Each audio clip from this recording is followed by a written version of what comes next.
नमस्कार व्यूअर्स, मैं हूं अमीश देवकर। सवाल यह है कि क्या बीजेपी के हिंदू एकता वाले मंत्र के खिलाफ विपक्ष का सियासी गेम अब खुलकर सेट हो चुका है। आज इसी पर जनता जनार्दन के बीच मेरे युवा मित्रों के साथ बड़ी बहस होगी।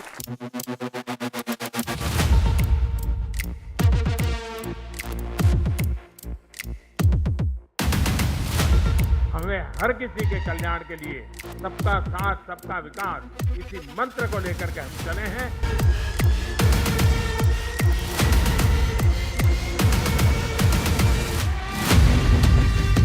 ईद करीब है और देश के गरीब मुसलमानों के लिए प्रधानमंत्री मोदी का विशेष तोहफा सौगात मोदी भी तैयार है, जिसमें आटा, चावल, दाल, सेवइयां, खजूर और छुआरे के साथ ही महिलाओं के लिए एक सूट भी शामिल है। लेकिन विपक्ष को यह सौगात चुभ गई। राजा महाराजा है क्या, सौगात दे रहे हैं? ये क्या राजतंत्र बना दिया है? लोकतंत्र है।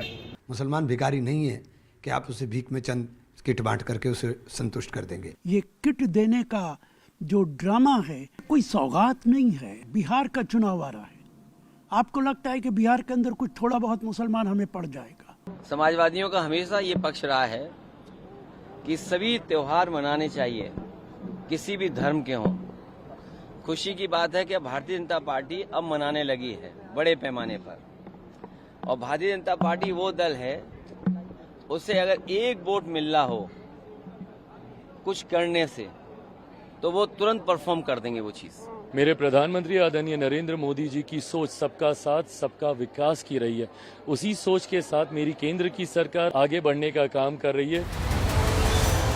कुंभ में एकता वाले संदेश के बाद इसे बड़ी पहल के तौर पर देखा जा रहा है, लेकिन दूसरी तरफ विपक्ष का हाल देख लीजिए। कर्नाटक की कांग्रेस सरकार ने मुस्लिम ठेकेदारों को 4% आरक्षण दे दिया और देश भर में मुस्लिम आरक्षण के लिए संविधान बदलने का इशारा भी कर दिया। इस बीच दिल्ली से बिहार और बंगाल तक इफ्तार पॉलिटिक्स भी लगातार जारी है और हर कोई वोट बैंक को संदेश दे रहा है। लेकिन आज सबसे बड़ा सवाल है कि क्या विपक्ष वोट बैंक को साधने के लिए तरह तरह के दांव-पेच आजमा रहा है, जैसा कि बीजेपी आरोप लगा रही है। आज इसी पर जनता के बीच होगी देश की सबसे बड़ी बहस, एकता का मंत्र, वोट बैंक पर जंग।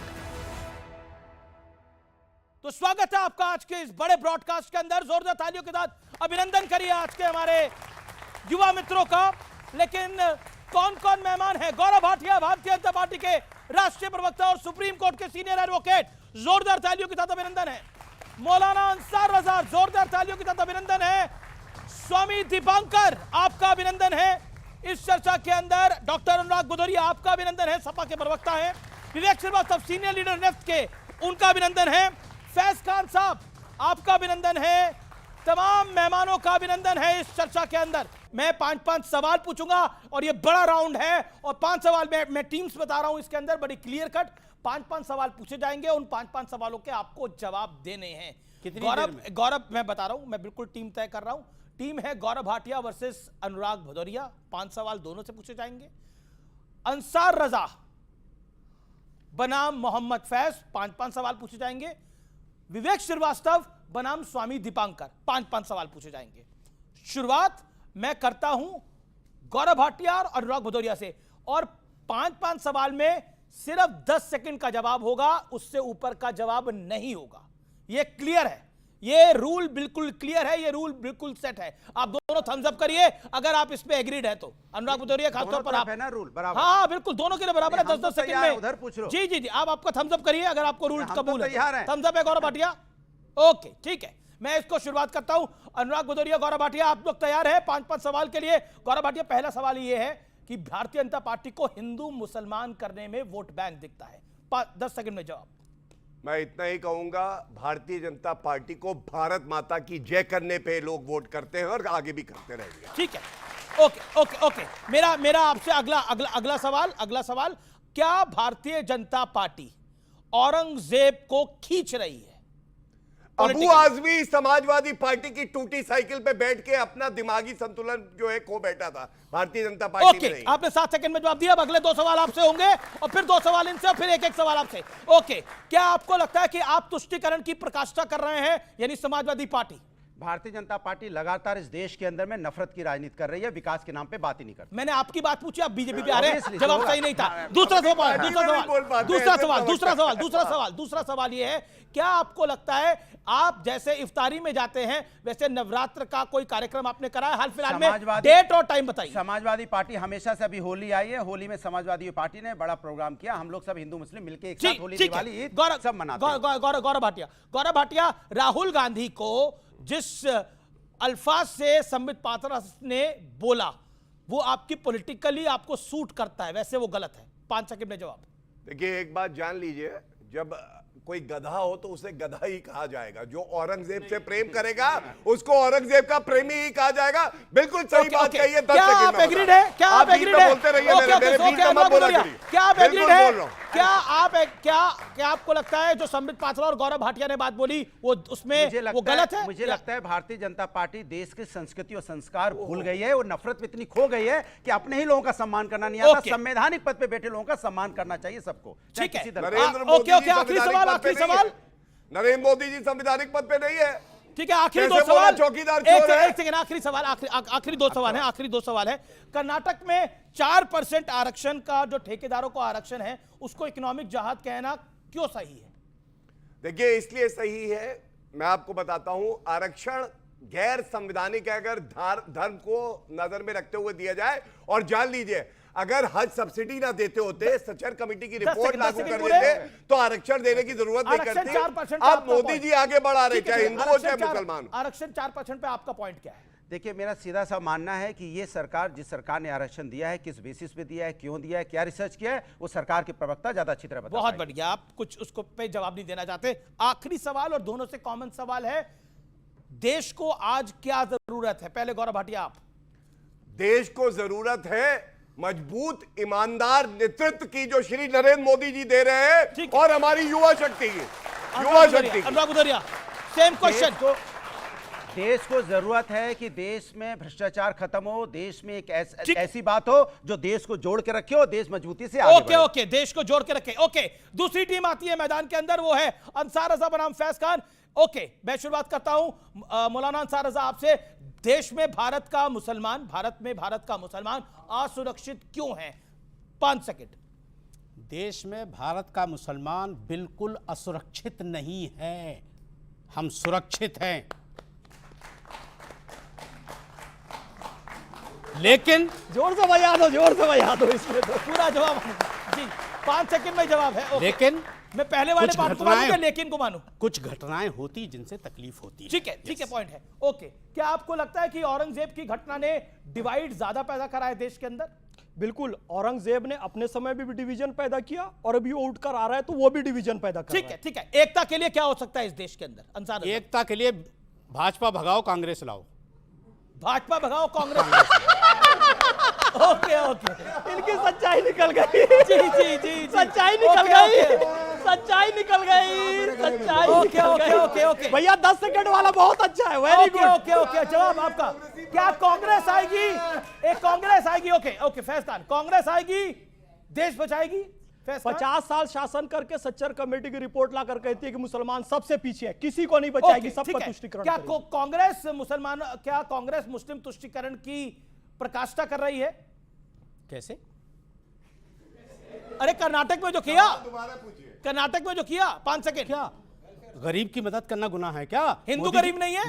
मोदी जी 80 करोड़ को लोगों को राशन दे रहा है, गरीबों को। तो हिंदू मुसलमान देख के दे रहे हैं क्या? सबको दे रहे हैं ना। हिंदू मुसलमान तो वहां हिंदू मांगे अपना ले, कोई नहीं दे रहे ना मुसलमानों को चाहिए। कर्नाटक में कांग्रेस जो कर रही है वो क्या है? कर्नाटक में कांग्रेस जो कर रही है वो क्या है? तुष्टिकरण की पराकाष्ठा सही वर्ड है। 1986 में भी ये लोगों ने किया, गोहत्या फिर से वहां पर चालू कर दिया और 4% आरक्षण देकर मुसलमानों को फिर से बैसाखी थमाकर उनके पीछे। नागपुर हिंसा में दोष किसका है? सरकार का। ठीक है, नागपुर हिंसा में दोष किसका है? उसकी वजह। ठीक है, नहीं, अब हुआ। नागपुर हिंसा में दोष सरकार का है। बांग्लादेश पाकिस्तान के जो आतंकी नेटवर्क जुड़ रहे हैं उनका दोष है। ठीक है, वोट बैंक और सेकुलर सियासत देश के लिए खतरा है। वोट बैंक और सेकुलर सियासत।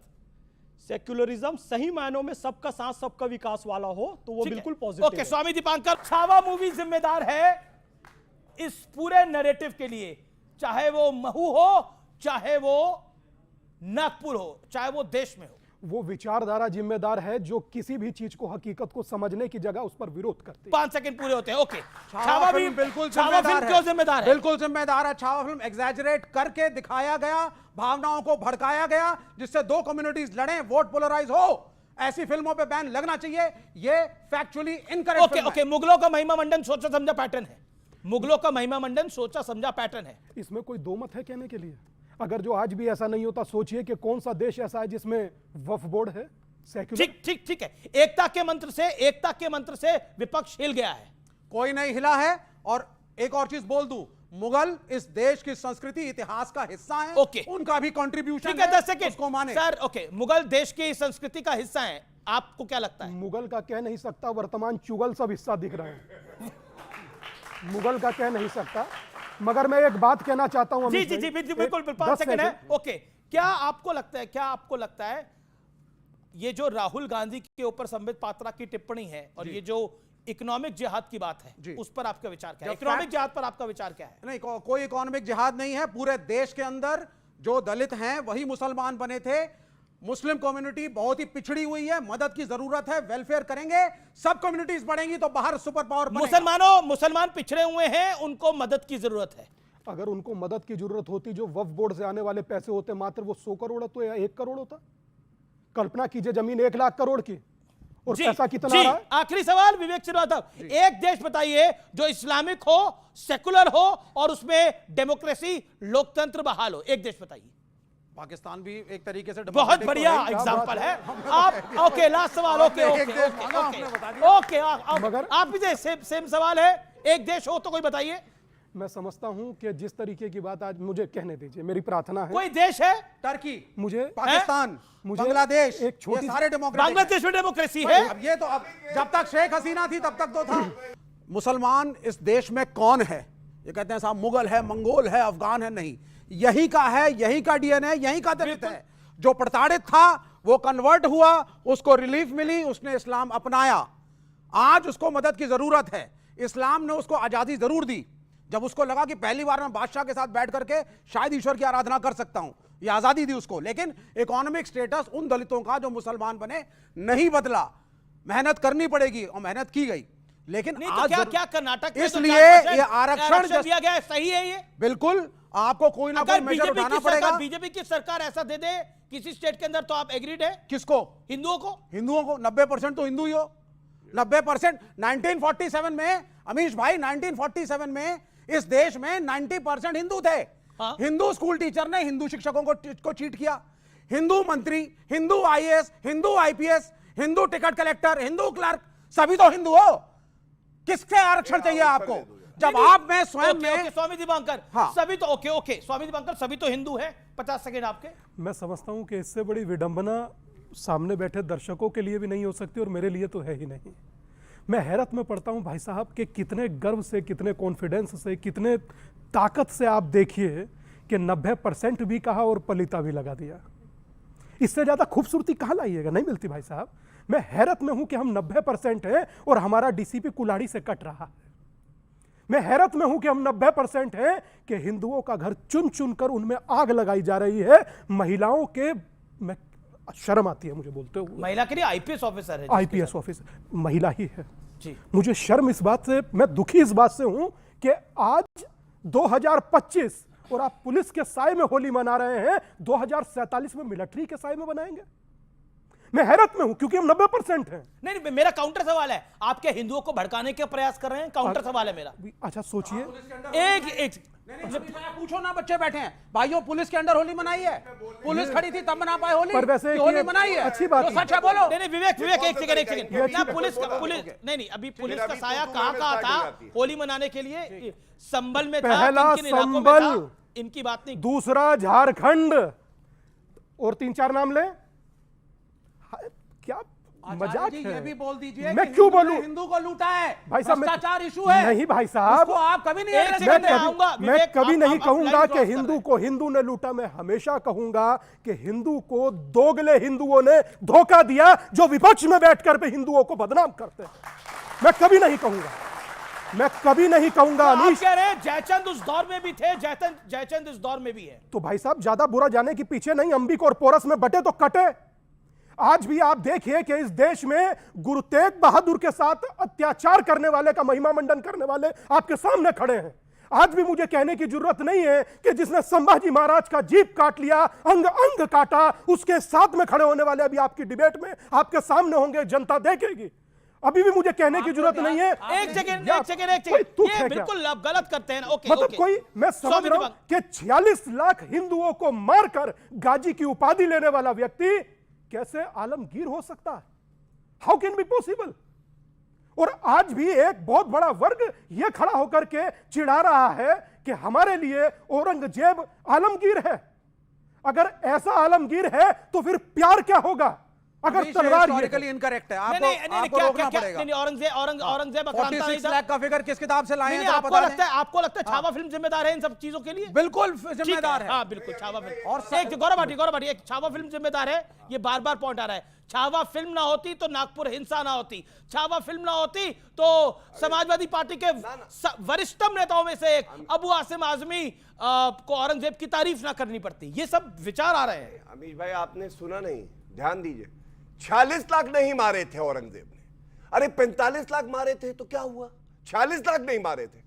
अरे एक भी मारा था तो बहुत ज्यादा मारा था, क्योंकि बीच में ना बोले। कितने मारे थे? कितने मारे? एक सेकंड कितने मारे थे? 40 लाख नहीं मारे। कितने मारे? मैं बोल देता हूं कितने मारे? यहाँ पे हाथ खड़ा करिए जो जानना चाहते हैं। यहाँ पे मैं जवाब दे रहा हूं। पहली चीज, हिस्टोरिकली इनकरेक्ट, ना कोई किताब है, ना कोई सोर्स है, बस यूट्यूब और व्हाट्सएप के ज्ञान पे बोले जा रहे हैं। 40 लाख, 45 लाख, 46 कितने मारे आप बताइए? औरंगजेब और महाराज शिवाजी की लड़ाई हिंदू मुसलमान की लड़ाई थी नहीं, फिर ये राजा की लड़ाई थी। अच्छा चलिए, अब मैं बात पूरी कितने मारे आपने नहीं बताया? क्योंकि अगर नंबर बताएंगे तो शर्मिंदा होना पड़ेगा। बड़ी लाइव डिबेट के अंदर शर्मिंदा होना पड़ेगा। इस देश का मुसलमान औरंगजेब के साथ नहीं है। I want to make it on record. इस देश का मुसलमान औरंगजेब के साथ नहीं है। ओके, गौरव भाटिया बात पूरी होने दीजिए। देखिए, यही शर्मिंदा होने के लिए बताना जरूरी था कि 46 लाख नहीं मारे गए। मैं कहता हूं अगर 10 भी धर्म के आधार पे मारे गए तो बहुत ज्यादा थे, क्योंकि हिंदू सबसे ज्यादा सहिष्णु है। और छाती ठोक के कहता हूं, गर्व है इस बात पे कि हमने कभी किसी को मारा नहीं है। हम इसलिए आगे बढ़े हैं क्योंकि ताकत हम में है। 67 करोड़ हिंदू कुंभ में डुबकी लगाते हैं और दर्द होता है, इनको कहते हैं मृत्यु कुंभ है, फालतू कुंभ है। दूसरी बात जो कहने जा रहा हूं, ये सबसे बड़ी है, आप ध्यान से सुनिएगा, बीच में ना बोले प्लीज। नागपुर में अफवाह फैलाई गई कि एक चादर जो औरंगजेब क्रूर शासक जिसको जूते की नोक पे रखते हैं, उसमें आयत लिखी थी कुरान की और उसको जलाया गया, जो कि अफवाह थी। अगर आयत लिखने पे और वो चादर जलाने पे दंगे हो जाते हैं, आप मुझे बताइए, सिखों के लिए और हमारे लिए गुरु तेग बहादुर जी, शिवाजी महाराज जी, संभाजी महाराज जी भगवान समान है, उनका जो सर था धड़ से अलग कर दिया और हम लोगों को बताते हैं जिसने किया है वो महान शासक है। इसलिए मैं कहता हूं कि अगर औरंगजेब को महान बताओगे तो चीर देंगे, और भारत में इसकी कोई जगह नहीं है, ये बात जान लो। और अंत करूंगा एक बात कह के अंत करूंगा। अमेरिका में चला है ट्रेंड मागा, मेक अमेरिका ग्रेट अगेन। यहां पे कुछ सपोले हैं, भारत का दूध पीते हैं, औरंगजेब को बड़ा बताते हैं, कहते हैं मेक औरंगजेब ग्रेट अगेन। और इनको बताइए अनुराग भदौरिया, आपकी सेकुलर सियासत ने अबू आसिम आजमी को मजबूर किया कि वो औरंगजेब को रहमतुल्लाह बोले, वो औरंगजेब को महान बोले। विपक्ष के कुछ नेता हैं जो कहते हैं कि औरंगजेब के दौर में जीडीपी बहुत अच्छी थी, 1.25 मन जनेऊ वो जलाता था, जीडीपी बहुत अच्छी थी। एक बात बताइए, इस देश के मुसलमानों को फॉर ग्रांटेड ले रखा है क्या आप लोगों ने? मैं औरंगजेब पे जवाब दे रहा हूं। अरे औरंगजेब को इस देश में कोई महान नहीं बताता, कोई महान नहीं बताता। आज औरंगजेब की महिमा मंडल कोई कर रहा है, पार्टी कर रही है, लगातार औरंगजेब पे नाम पे बात कर रही है। वो क्यों भाई ऐसे आदमी की बात कर रही है? आप कहते हो, आपके संगठन के लोग कहते हैं कब्र खोद देंगे। मैंने कहा कब्र खोद दीजिए। अगर औरंगजेब की कब्र खोदने से महंगाई बेरोजगारी खत्म होती तो आज खोद दीजिए, हिम्मत है तो। मैं कहता हूं अगर औरंगजेब की कब्र खोदने से देश विकास के रास्ते पे जाता है, खोद दीजिए। विराम दीजिए, फुल स्टॉप लगाइए। ओके अंसार भाई, आप जो इतना मुस्कुरा रहे हो, सेकुलर सियासत का गम है जो छुपा रहे हो? वो आपकी मोहब्बत है, ठीक है ना, वो आपका लगाव है, आपके लफ्ज़ों में बहुत कुछ छुपा होता है, पूरी दुनिया आपको जानती है कि आप जब किसी पर कुठाराघात करते हैं तो मोहब्बत से मुस्कुरा के करते हैं, जिसको कातिलाना मुस्कुराहट कहते हैं ना, वो करते हैं आप। एक शेर पढ़ता हूँ, उसूल तुमने बनाए तुम अपने पास रखो, यहां जमीर को बेचो बधाई ले जाओ। ये हो रहा है आज। आपने शुरुआत की डॉक्टर संबित पात्रा के स्टेटमेंट से। मैं समझता हूं बीजेपी बहुत बड़ी पार्टी है विश्व की, वहां इज्जत भी की जाती है लोगों की।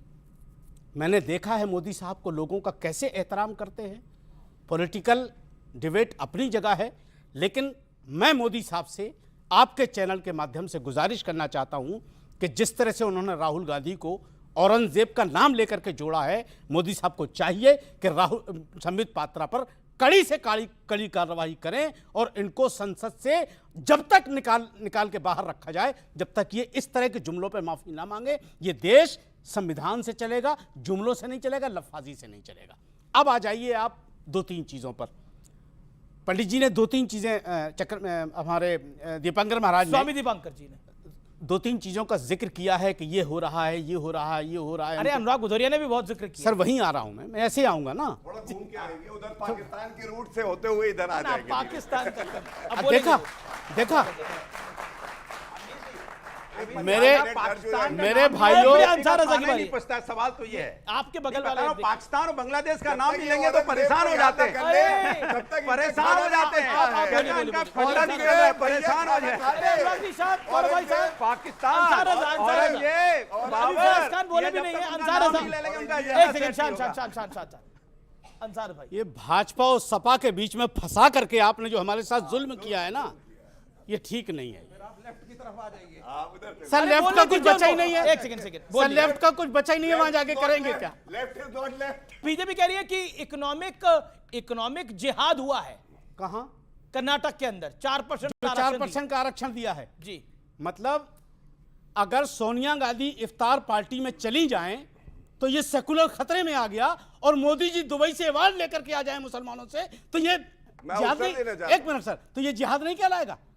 मतलब मुसलमानों के बीच में जाना सोनिया गांधी के लिए गुनाह है, मोदी के लिए जाना गुनाह नहीं। ये डबल स्टैंडर्ड क्यों? लेकिन एक बात आपके चैनल के माध्यम से मैं कहना चाहता हूं, सियासी पार्टी भाइयों, इफ्तार पार्टियां करवाना बंद कर दो। हमें नहीं चाहिए तुम्हारी इफ्तार पार्टी। इफ्तार करवाने का मतलब रोजगार के लिए है। अब अखिलेश यादव को हम इफ्तार कराएं, सवाब क्या मिलेगा? सोनिया गांधी को इफ्तार कराएं, हमें सवाब क्या मिलेगा? रेखा गुप्ता को हम इफ्तार कराएं, भाटिया जी को कराएं, क्या सवाब मिलेगा? रोजा कराएं। एक मिनट सर, मोहब्बत बढ़ती है तो इफ्तार के बाद बुलाइए ना, ईद मिलन कीजिए ना, ईद मिलन कीजिए, होली मिलन कीजिए, सर होली मिलन कीजिए, ईद मिलन कीजिए, सब कुछ कीजिए, इफ्तार के नाम पे तमाशा मत कीजिए। इफ्तार के नाम पे तमाशा मत कीजिए, बहुत हो गया। बीजेपी को बोलिए ना, तमाशा हम सबके लिए कह रहे हैं भाई, बीजेपी को बोलिए। मुसलमानों को गड्ढे में डाल दिया इन लोगों ने, बुला करके। हमारे मुसलमान दोस्त हमको बुला रहे हैं तो हम ना जाएं। एक सेकंड विवेक, आपका क्या काम? आपने इफ्तार पार्टी करी है क्या? हाँ क्यों नहीं? अरे कोई बुलाएगा तो जाएंगे। ठीक है, इफ्तार पार्टी का मतलब बताइए क्या है? ओके फैज खान, क्या है इफ्तार पार्टी बताइए मुझे। फैज खान, अब आप इफ्तार पार्टी है क्या? शांत फैज खान, आप एक इफ्तार पार्टी है क्या? ओके, एक प्रश्न ये आया कि डिवाइड एंड रूल की पॉलिसी अंग्रेजों ने चालू की थी, बेशक चालू की थी। 1857 को सब मिलकर साथ लड़े थे, बिल्कुल लड़े थे। वीर सावरकर जी ने भी सबसे पहले उन्होंने ही कहा कि 1857 की क्रांति भारत का प्रथम स्वतंत्रता संग्राम था। जब सब मिलकर लड़े तो एक डिवाइड एंड रूल की पॉलिसी कहां से आई? उस शख्स का नाम था रैमजे मैकडोनाल्ड, 1932 में, जिसने कम्युनल अवार्ड लाया और दलितों के लिए अलग व्यवस्था बनाई और मुसलमानों के लिए भी अलग व्यवस्था बनाई कि मुसलमानों का अलग निर्वाचन क्षेत्र होगा, जिसका परिणाम यह हुआ कि 1947 में देश का विभाजन हो गया। वो 1857 में सब मिलकर लड़ रहे हैं, 1932 में मुसलमानों के लिए अलग निर्वाचन लाया जाता है और 1947 में भारत का विभाजन हो जाता है। मैं उसे रैमजे मैकडोनाल्ड 1 कहूंगा और अब मैं कहूंगा रेमजे मैकडोनाल्ड 2, रेमजे मैकडोनाल्ड 2 का नाम है सिद्धारमैया। यार बात हो रही है रेमजे मैकडोनाल्ड 2 है। आप 1857 में मैकडोनाल्ड 2 सिद्धारमैया। अरे कहाँ खिला रहे हो मैकडोनाल्ड 2 क्या खिला रहे हो सिद्धारमैया फिर से 4% आरक्षण दिया है। 2047 में हम भारत को विकसित बनाना चाहते हैं। अब ये 2047 में फिर से एक विभाजन करना चाहते हैं सिद्धारमैया की सरकार। और राहुल गांधी ने भी जिस तरीके के शब्दों का प्रयोग किया है और कसाब को बिरयानी खिलाई और अफजल गुरु को बेचारा कहा है, तो औरंगजेब का समर्थन करने वाले को राहुलजेब की उपाधि दी जाएगी। औरंगजेब का जो समर्थन करेगा, जिसने हिंदुओं की हत्या की, उसे राहुलजेब कहा जाएगा। उसमें गलत क्या है? एक सेकंड विवेक, एक सेकंड। राहुलजेब कहना क्या जायज है? 40 सेकंड। देखिए ऐसा है, मैं कहता हूं संबित भाई की तरफ से, अगर राहुल गांधी देश के चुने हुए प्रधानमंत्री को चौकीदार चोर है कहते हैं, खून की दलाली कहते हैं, कांग्रेसी कहते हैं मौत का सौदागर, नेवला, बिच्छू, सांप, और ये जो सच्चाई बोल दी तो टच मी नॉट बन गए। मुझे छुओगे तो मुझे दर्द होता है। देश के प्रधानमंत्री के लिए कहोगे तो तुम्हें भी कहा जाएगा। दूसरी बात, औरंगजेब एक क्रूर शासक था और ये बात सत्य है। हम इतिहास नहीं बदल सकते अमीश भाई, लेकिन अब अपने आदर्श चुनेंगे। हमारे आदर्श गुरु तेग बहादुर, शिवाजी महाराज होंगे, अब्दुल हमीद होंगे। औरंगजेब को तो मैं कहता हूं भारत का जो कुत्ता है वो भी उसकी मजार पे नहीं जाएगा। क्यों नहीं जाएगा?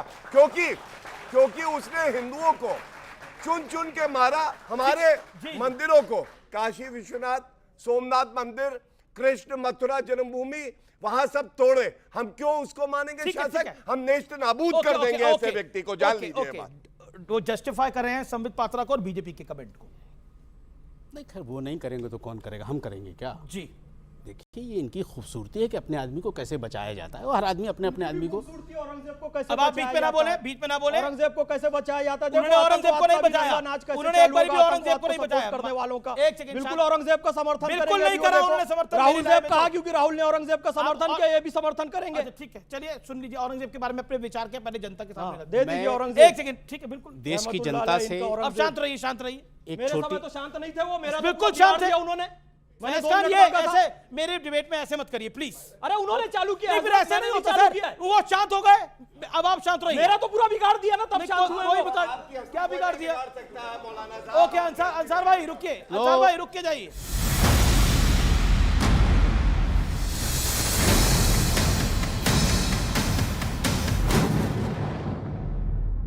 नहीं, मैं यही बोलूंगा, वहां नहीं जाऊंगा। हाँ ठीक है, ठीक है। आपने औरंगजेब पे पूछा इनके विचार, इनको विचार रखने का हक है। ओके, औरंगजेब पे आपने पूछा क्या? आप रुकिए और जवाब दीजिए।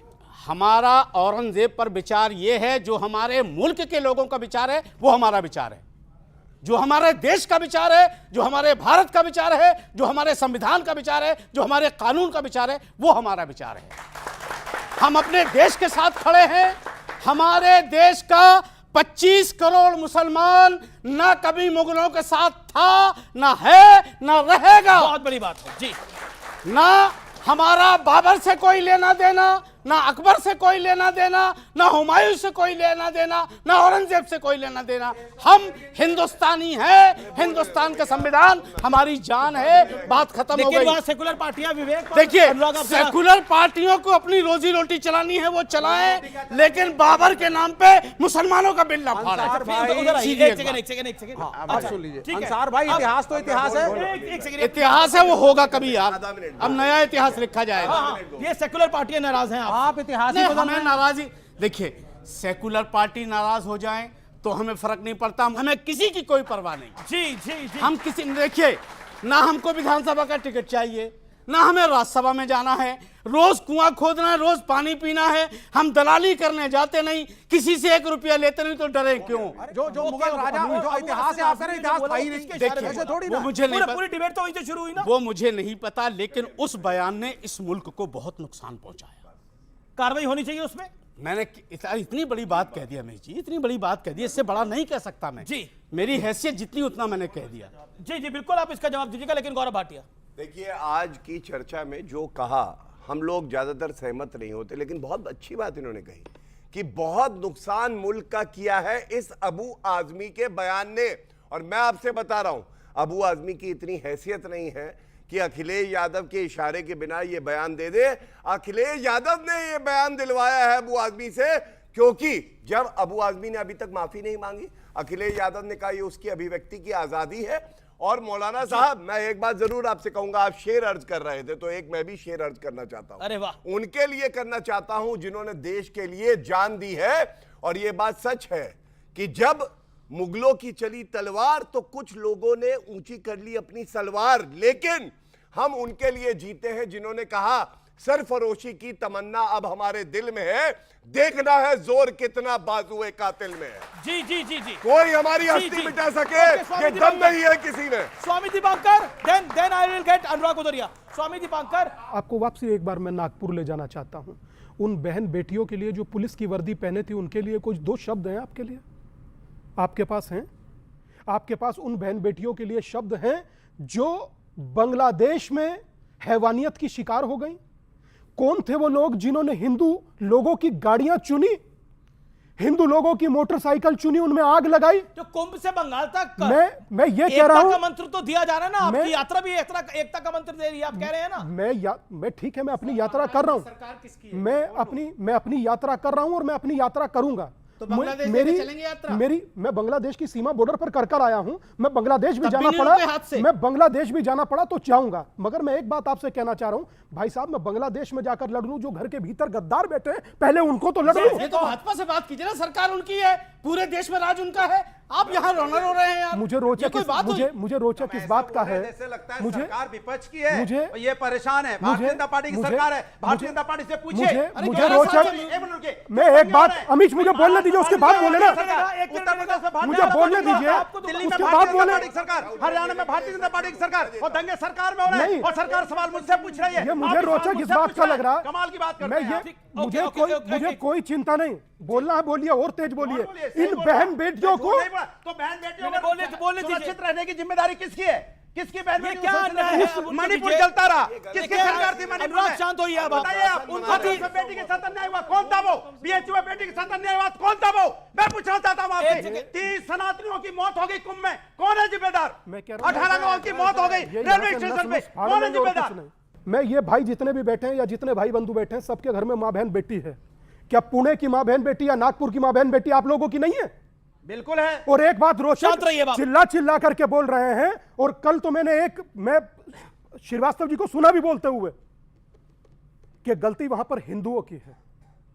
मुझे दुख है इस बात का। नहीं, तो कहा जा रहा है कि छावा फिल्म ना होती तो ये सब होता। आपने देखी है छावा फिल्म? मैं छावा फिल्म देख कर आया हूं। क्यों देख कर आए? आप भी नफरत के भागीदार हैं, ऐसा आरोप लग रहा है। उनके कहने, हिस्टोरिकली इनकरेक्ट फिल्म है। मैं मात्र इतना कहना, शांत रहिए, मैं मात्र इतना कहना चाहता हूं कि आपकी ओछी राजनीति कल इन मां बहन बेटियों के साथ खड़ी होगी। क्या आप विश्व हिंदू परिषद से प्रश्न पूछेंगे? मैं 50 प्रश्न पूछूंगा।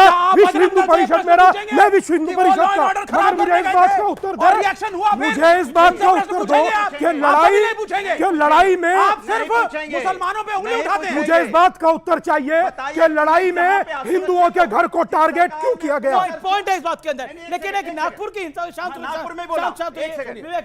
नागपुर में सिर्फ हिंदुओं जिस वर्दीधारी महिला की वर्दी उतारने की कोशिश की गई, बिल्कुल सरकार वर्दी उतारने की कोशिश की गई। बांग्लादेश में, बोलिए आप अपनी बात। बांग्लादेश में नरसंहार हुआ तो बांग्लादेश वालों के साथ खड़े हो गए। कौन हो गया? अच्छा बता, इनसे पूछ लो कौन खड़ा हुआ, बच्चों बताना जरा, कौन खड़ा हुआ? खड़ा हो गया, कहने की बात है। चलिए ऑडियंस से सवाल ले लेता हूं, ऑडियंस से सवाल ले लेता हूं। सर हम नहीं जानते हिस्ट्री क्या है, बट सर इस माहौल में हमारा फ्यूचर क्या होगा? जो हम इस माहौल में पढ़ रहे हैं, हमारा फ्यूचर क्या होगा इसमें? ओके, फ्यूचर क्या होगा, ये स्वामी दीपांकर से सवाल है। गुड़िया, ओके बिल्कुल, पहले स्वामी दीपांकर 20 सेकंड में जवाब। गुड़िया की बात से सहमत हूं कि जब यहां बिना किसी चर्चा, बिना किसी बात के एक जगह मोब इकट्ठा होकर सर तन के जुदा के नारे लगाता है, बिटिया का सवाल जायज है कि इनका फ्यूचर क्या है।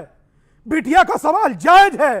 देखिए, सबसे पहले तो मेरी बहन ने कहा कि हमारा भविष्य क्या होगा, तो मैं ये बता दूं, ये जो खड़े थे अभी हम लोगों के साथ, ये किसके साथ खड़े हुए हैं? लड़के हैं, लड़कों से गलती हो जाती है। मोहित खान जो रेपिस्ट है, बीच में ना बोले अब। और सुनिए, इनकी पार्टी की प्रवक्ता ने क्या बोला था, एक बच्ची के साथ बलात्कार किया आरोपी समाजवादी पार्टी का नेता है, तो इन्होंने नेता को गलत नहीं बोला। इन्होंने कहा वो बच्ची रात में क्या करने गई थी उसके पास। ये आपके साथ खड़े हैं। तो सबसे पहले तो मैं ये कहूंगा अपनी बहन को, कोई माइका लाल नहीं है। मोदी जी प्रधानमंत्री हैं, देवेंद्र फडणवीस जी मुख्यमंत्री हैं, योगी जी मुख्यमंत्री हैं। कोई माइका लाल नहीं, हमारी बहन की तरफ हाथ उठाए, उस हाथ को कटना होगा, वो जेल की सलाखों के पीछे जाएगा। दूसरी बात, एक मिनट, अब बीच में ना बोले प्लीज, अभी जवाब की बात ही नहीं, अभी तो मैं जवाब दे रहा हूं। दूसरी बात, आपका भविष्य क्या होगा आपने कहा। हम सबका भविष्य जुड़ा है भारत के भविष्य से। भारत आज 5वीं सबसे बड़ी अर्थव्यवस्था है, 3री सबसे बड़ी अर्थव्यवस्था बनेगी। और हम जानते हैं मोदी जी है ना, ये जो नौकरी है इस पे पहला हक आपका है। रोहिंग्या जो बांग्लादेश से आएंगे उनका नहीं है, म्यांमार से। कर्नाटक में जो सरकारी ठेकों में मुसलमानों को 4% आरक्षण दिया गया है, तो क्या ये राजनीति नहीं है, धर्म ये राजनीति नहीं है, धर्म की राजनीति नहीं है। विवेक श्रीवास्तव 30 सेकंड। बिल्कुल सही दिया गया है। वो गरीब हैं, वो वही दलित हैं जो मुसलमान बने हैं। ये तालिबानी शासन में तो औरंगजेब के ऊपर, सुनिए बेटा, सुनो बेटा, 30 सेकंड बोले। एक सेकंड। औरंगजेब के ऊपर एक भी हिस्टोरिकल फैक्ट नहीं दिया गया, ठीक है, कंपेयर नहीं किया गया, सिर्फ तालिबानी शासन सुना दिया गया। सवाल है, इन्होंने कहा था कि छावा मूवी आई है इसलिए दंगे प्रसाद हो रहे हैं, तो अगर छावा मूवी ने हमें सच्चाई बताई है औरंगजेब की, तो इसमें क्या गलत करा है। इसलिए क्योंकि छावा मूवी हिस्टोरिकली इनकरेक्ट है। अभी फोन उठाना, जैसे ही मैं बंद करूंगा बोलना, ढूंढना सावरकर ने संभाजी के बारे में क्या लिखा, फिर पढ़ना गोलवलकर ने संभाजी के बारे में क्या लिखा, फिर पढ़ना, सुनिए, कि 100 मंदिरों वो कौन से थे जिनको औरंगजेब ने ध्यान दिया और पट्टे दिए। फिर यह भी पढ़ना कि जसवंत सिंह और जय सिंह और 80% एडमिनिस्ट्रेटिव यही तो कहते हैं कि जब जय सिंह और शिवाजी के बीच में बटे, नहीं डिस्कस करना, यही तो स्वामी दीपांकर कहते हैं, जब जय सिंह और शिवाजी के बीच में बटे तो क्या हुआ। नहीं, बटे क्या होता है। एक सेकंड, जवाब सुनिए। अरे भाई राजा था, 50 साल रहा हुआ इसमें। अच्छा, एक सेकंड, मैं एक चीज समझ नहीं पा रहा हूं। एक भाई साहब कह रहे थे कि वो टोपी सिलता रहता था, पूरे देश का जीडीपी उसने टोपी बेच कर उठा दिया। इतना गजब, इतना वाहियात बात बोलते हैं, और बोलने के बाद मुझे हैरत इस बात पर है, उसके बाद भी चर्चा से ये, मतलब कितने गर्व से कहा जाता है जीडीपी आसमान चूम रहा था, देश सोने की चिड़िया था। मगर मुझे आज तक समझ नहीं आता, अगर इतना ही सोने की चिड़िया था तो आज देश का इतिहास या देश के वो पन्ने लहूलुहान क्यों हैं। उन 4 विवेक शांत, आपके बीच में नहीं बोले। उन 4 धर्म के आधार पर उन साहिबजादों के लिए कोई 2 शब्द बोले गए इस डिबेट में, जिन 2 साहिबजादों को दीवार में जिंदा चुनवा दिया। गलत हुआ, बिल्कुल गलत हुआ, मगर मुझे हैरत इस बात की है कि सिर्फ और सिर्फ इसलिए किसी बात का महिमा मंडन किया जाए कि वो मुस्लिम आक्रांता था, वोट ना छटक जाए। अनुराग जी आप शांत रहिए, आपका टॉपिक नहीं है अभी। फैज खान, अबू आसिम आजमी समाजवादी पार्टी के, मैं आ रहा हूं। समाजवादी पार्टी के ये पूरा नैरेटिव वहीं से बिल्ड हुआ, उन्होंने बोला उसके बाद, लेकिन इस सारे चीजों के लिए एक फिल्म जिम्मेदार हो सकती है। मेरा सीधा सवाल है आपसे फैज खान। फिल्म जिम्मेदार इस दृष्टिकोण से हो सकती है कि उसने ऐतिहासिक फैक्ट बताया, औरंगजेब के जुल्म सितम के बारे में बताया, तो बिल्कुल ये जिम्मेदार फिल्म इस हिसाब से है कि सच्चाई पता चल गई तो बैन होनी चाहिए फिल्म। नहीं, सच्चाई पर क्यों बैन होनी चाहिए, सच्चाई पता चल गई ना कि भाई हमारे पिताजी को, दादाजी को किसने मारा, वो पता चल गया। अब वो पता चल गया तो जिन लोगों ने मारा उनमें खलबली मच रही है कि उनकी सच्चाई पता चल गई, तो फिर औरंगजेब को टोपी सिलता था कि ऐसा करता था, और जीडीपी यानी 67 करोड़ लोग पहुंच गए जीपीएस के युग में, उस पर यकीन नहीं है। उस समय कोई टेक्निक नहीं थी, लेकिन जीडीपी हाई थी, उस पर विश्वास है इनको, कहां से टेक्निक लेकर आए। दूसरी बात मैं आपको बताऊं, बार बार सावरकर जी और गोलवलकर जी की बात कही जा रही है संभाजी महाराज को लेकर। एक बात अमीश भाई सिद्ध हो गई कि गोलवलकर जी और सावरकर जी निष्पक्ष मूल्यांकन यानी कि गुण और दोष दोनों पर चर्चा करते हैं, जो कि ये लोग नहीं करते हैं। ये बात सिद्ध हो गई। दूसरी बात यह सिद्ध हो गई। दूसरी क्या कहा उन्होंने, गलत बात है, क्या कहा, बिल्कुल गलत बात है। क्या कहा, नहीं, ये क्या मतलब है। आप सुन लीजिए इन्होंने, अरे भैया मैं ये कह रहा हूँ, आप मान लीजिए एकदम गलत बात, सावरकर जी को और गोलवलकर बिल्कुल गलत बात है, वो निष्पक्ष मूल्यांकन करते हैं किसी का भी। आप इस सत्य को समझ लीजिए, आप औरंगजेब उसको आप स्वीकार नहीं कर रहे हैं, वो निष्पक्ष मूल्यांकन कर रहे हैं। जुटा कहां से लेते हैं, ये साहस जुटा कहां से लेते हैं। संभाजी के दोष दिख रहे हैं, इन्हें दोषी दिखेंगे। आपको पता ही नहीं है। अच्छा नहीं, एक सेकंड नहीं, रुके आप माइक इधर लाइए। इधर आइए। बिल्कुल गलत बात। एक सेकंड, एक बताइए। नहीं, अभी सब शांत रहे। और अच्छा, आपकी राय में औरंगजेब दोषी था कि नहीं था? देखिए, वो राजा था। हाँ, बस यही बात है, यही बात है। जब गोलवलकर जी और सावरकर जी स्पष्ट मूल्यांकन कर रहे हैं, देखो पहले सुन लीजिए, महाराष्ट्र से कहना चाहता हूँ, सुनो ही नहीं। आप सुन करके राजी नहीं है। पहले सुन लीजिए। आप सुनिए, मैं आपको पता भी नहीं उन्होंने बोला क्या है। उन्होंने जो बोला सो आपको पता है सावरकर के व्यूज क्या है संभाजी के बारे में? आपको पता है? अच्छा, औरंगजेब, आपकी राय में औरंगजेब एक आक्रांता, एक ऐसा आक्रांता था जिसने, एक क्रूर शासक था जिसने हिंदुओं के ऊपर अत्याचार किया, अपने भाइयों को मारा, पिता को जेल में डाला ना। देखिए, सुनिए, इतिहास में राजा राजा होता है। अशोक, इतिहास में चोर होता है। चुप रहिए। क्यों राजा राजा होगा? मैं 10 हिंदू किस बात का हत्यारा मैं 10 हिंदू राजाओं को मुझे, मैं 10 हिंदू राजाओं को गिना सकता हूं जिन्होंने अपने भाइयों को मारा। धर्म के आधार पे किसी राजा को सही गलत मत कहिए आप। अगर औरंगजेब गलत है तो अशोक भी गलत है, अजातशत्रु भी गलत है। अरे जिसने अपने बाप को मारा। काशी काबा होती अगर शिवाजी ना होते। सबकी सुन्नत होती, कहते हैं सुन्नत होती सबकी, नाथ होते अगर शिवाजी। इन्हें औरंगजेब में कोई दोष नहीं दिखा, लेकिन एक शांत होइए। मैं बोला नहीं था। देखिए, आपके ये सम्मान है। ये मैं चुप रहा, आपकी बात सुनिए। आपका सम्मान करता हूं। आप बाद में बोलिए। अब अपनी बात पे बोलिए, बात पे बोलिए। मैंने डाउन करिए, अब मैंने लिखा। ऐसे नहीं हो सकता, ये चर्चा नहीं हो सकती। वो बोलिए गौरव भाटिया प्लीज। लेकिन संभाजी महाराज में इनको दोष दिख गया, और इसकी वजह पता है क्या है? मैं आपको बताता हूँ इसकी वजह। करने का है आपके हीरो ने, बीच में आपके हीरो ने दोष निकाला, मैंने नहीं निकाला। बीच में संभाजी में दोष प्लीज सावरकर ने निकाला है, मैंने नहीं निकाला। देखिए, मैं केवल एक बात कहता हूं, आप मुझे ये बताइए, सिख समाज से जो हमारे वीर भाई बहन आते हैं, जब उनका बच्चा एक किताब में पढ़ता है, पहले जब मोदी जी प्रधानमंत्री नहीं थे उससे पहले किताबों में मुगल कितने महान थे ये पढ़ाया जाता है, उस सिख बच्चे को क्या लगता होगा कि मेरे गुरु का सर तन से जुदा कर दिया।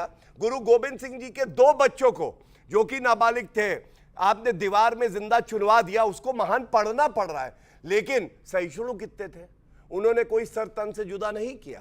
और मैं एक बात कहूंगा, आपने बार बार कहा छावा गलत है, छावा गलत है। मैंने नहीं कहा, ये कह रहे हैं, ये कह रहे हैं। अब सुनिए, इनके लिए मुझे याद आता है जब कश्मीर फाइल्स आई और कश्मीर से कश्मीरी पंडित विस्थापित किए गए, तो इन्होंने कहा यह गलत है।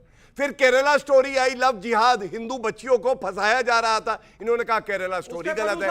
अरे सबसे बीच में ना बोले, बीच में ना बोले। मैं सिर्फ ये कहूंगा अमीर, ये हम लोगों को बेवकूफ बनाना चाहते हैं।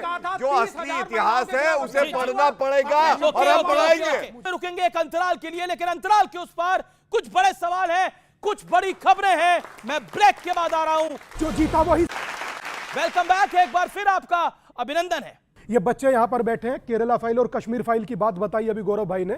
बांग्लादेश फाइल तो लाइव चल रही है, कुछ उसके लिए जानकारी चाहिए बच्चों, सबको सब दिख रहा है, मगर कहने की जरूरत नहीं है। एक हम लोग कहावत बोलते हैं, जो जीता वही। क्यों बोलते हैं? सिकंदर दिमाग में चढ़ाया गया, वो मैसिडोना का चोर हमारे देश का राजा हो सकता है या योद्धा हो सकता है। योद्धा होगा, जो जीता वही सिकंदर नहीं, जो जीता वही छत्रपति, जो जीता वही बप्पा रावल, जो जीता वही महाराणा प्रताप, जो जीता वही वीर शिवाजी, संभाजी। ये लोग राजा हैं, ये चोर हमारे राजा होंगे। और आज भी इनके नाम पर सड़कें हैं, Humayun road, Akbar road, Babur road. इसे मिट्टी में मिला दीजिए गौरव बाबू, तब बात बने। किस बात के ये हमारे नाम होंगे? मेरा इसमें ऑब्जेक्शन है। नहीं, आपका तो हर चीज पे ऑब्जेक्शन है, जो इतिहास में लिखा है। नहीं, आपका तो हर चीज पे ऑब्जेक्शन है। आपका राम मंदिर पे ऑब्जेक्शन था। नहीं, ये वैसे आपका जिस चीज का ऑब्जेक्शन था, लेकिन ये ऐतिहासिक है, और ये प्रेजेंट भी है और ये फ्यूचर भी होगा। आपका जिस पे ऑब्जेक्शन था, आप जिस पे आप चैलेंज करते थे गौरव भाटिया और इनकी पार्टी को, 370 पे चैलेंज किया हो गया, राम मंदिर पे चैलेंज किया हो गया, त्रिपुरा तलाक पे चैलेंज किया हो गया, अब इस पे चैलेंज कर रहे हैं। सोचो तो क्या होगा। ओके, ये चैलेंज पे मौलाना अंसार रजा, एक लाइन विवेक श्रीवास्तव के चैलेंज के ऊपर, ये चैलेंज करते रहते हैं। देखिए, हमारे मुल्क का इतिहास, बहुत जिम्मेदारी से मैं बोल रहा हूं, ये जो चैलेंज कर रहे हैं उसके ऊपर मैं किसी की मैं जनरली बात कर रहा हूं। हमारे देश का इतिहास ना तो छावा फिल्म तय करेगी, ना द कश्मीर फाइल तय करेगी, और ना केरल स्टोरी तय करेगी। हमारा हिंदुस्तान का इतिहास, जो हमारे मौजूदा इतिहासकार हैं जिन्होंने अपनी आंखों से सब कुछ देखा है कि कैसे मुसलमानों को बेइज्जत किया गया है, वो याद रखा जाएगा। आपको लग रहा है देश में मुसलमानों को बेइज्जत किया जा रहा है? एक सेकंड, मैं मुझे बोलने तो दो बिल्कुल, यार। मैं मौका दे रहा हूं, मैं मौका मुझे दूंगा, बोलने आपको तो मौका दो दूंगा। भाई। ओके, बोलिए। मुझे आप कह रहे हैं मौजूदा दौर में मुसलमानों को बेइज्जत किया जा रहा है? किया जा रहा है सर, किया जा रहा है। कैसे कैसे सर किया जा रहा है। एक मिनट आराम से, इत्मीनान से, इस पे कोई हाई पिच पे नहीं जाने की बिल्कुल जरूरत। मैं 1 मिनट अंसार रजा को दे रहा हूं, फिर फैज खान को दूंगा। दूसरी चीज, आप एक बात बताइए, कश्मीर फाइल की बात आई, गौरव भाटिया साहब बहुत जिम्मेदार वकील भी हैं, मैं इनसे गुजारिश करूंगा, मेरे भाई 11 साल हो गए आपकी सरकार को, मुझे 5 पंडितों के नाम बताइए जिन्होंने अपने कश्मीर में जाके बसाया हो 370 हटने के बाद। काम की बात कीजिए। सर एक बात सुन तो लीजिए सर, सुन लीजिए, आंकड़ों के साथ देता हूं। दूसरी चीज, अरे ले लीजिए भैया, आप 5500 कश्मीरी पंडितों को वापस समझे में बताया है। कहां? इनको पता ही नहीं। पार्लियामेंट में, सर पार्लियामेंट में जवाब दिया कि 5500 किसने? और सुनिए, आज किसी आप की 5 दम नाम नहीं। बता दीजिए, छोड़ नहीं, दीजिए। नहीं सर, ऐसा नहीं है। गलत बात है, गलत बात है। सरकार होने का नाजायज फायदा मत उठाओ। ओके, आपका हुआ, आपका हो गया। हो गया, हमें 5 नाम बता दीजिए। मैं तो दे दूं। मैं तो दीजिए। अच्छा, ठीक है, 5 नाम दीजिए। तो मैं 30 सेकंड लूंगा। 5 नाम दीजिए। सुनिए, पहली बात मैंने बता दिया, 5500 कश्मीरी पंडितों 5 नाम। सुनिए, 5 नाम। अगर आप पढ़े सर 5 नाम बोले, ये तरीका ठीक नहीं है। नहीं सर, 5 नाम। ये क्या है भाई? क्या सर है? 5 सुनिए, नाम। मैं बता रहा हूँ हम आपको। 5500 नहीं, आप 5 एक बार नाम। बताइए, क्या ये तरीका ठीक है? सर 5 नाम। ये अमित जी, आप मेरी रिक्वेस्ट है आपसे। आप सुनिए, आप जिम्मेदार चैनल है सर, 5 एक बात बताइए सर, 5 आपने पूछा ना, मैं चुप हो गया। मैं बड़ी जिम्मेदारी से कह रहा हूं, पार्लियामेंट में मंत्री ने जवाब दिया है 5500 कश्मीरी पंडित वापस बसाए गए हैं। और सुनिए, और आज मैं कहता हूं, एक मिनट सुनिए, पहले एक बात सुनिए, मैं जो कह रहा हूं, कश्मीर की इन्होंने बात करी, मैं एक बात और बता दूं, वहां पे पहले पत्थर चलते थे, वहां पे मस्जिदों से कहा जाता था वैसे ना बड़ी शर्मिंदगी की बात है। मैं माजरत के साथ कह रहा हूं, मैं पूरा सम्मान करते हुए बड़ी शर्म की बात है, आज हम इस मंच पे खड़े होकर हंसी मजाक पे पूछ रहे हैं कि 5 नाम बताओ जिन कश्मीरी पंडितों को बसाया है उसी हिंदुस्तान के अंदर, जिस हिंदुस्तान को सेकुलर कहा जाता है। ये कितनी शर्म की बात है, और इस शर्म की बात को मजाक उड़ा रहे हैं कश्मीरी। फैज खान, ये मजाक उड़ा रहे हैं। भारत पे मुसलमान को सेकंड ग्रेड सिटीजन रखा जा रहा है, वो भी इतिहास नोट करेगा। जवाब अंसार रजा की बात। मैं कहता हूं आंखन देखी, तू कहता है कागज लेखी, मैं तो रे सुरझावत हारा, तू देता उर्झाई रे। मोहम्मद फैज खान आंखों देखी बात कर रहा है। सर्च करो, दुनिया में सबसे ज्यादा मुसलमान पाकिस्तान या सऊदी अरब में नहीं, भारत में है। सर्च करो पूरी दुनिया में, इस्लाम के तमाम फिरके जहां शिया सुन्नी के नाम पर ईरान और सऊदी अरब पर विवाद होता है, 72 के 72 को बोले दीजिए, केवल भारत में है। हर तरीके से मुसलमानों के लिए भारत स्वर्ग की भूमि है। फिलहाल इतना ही। आपको मेरा नमस्कार।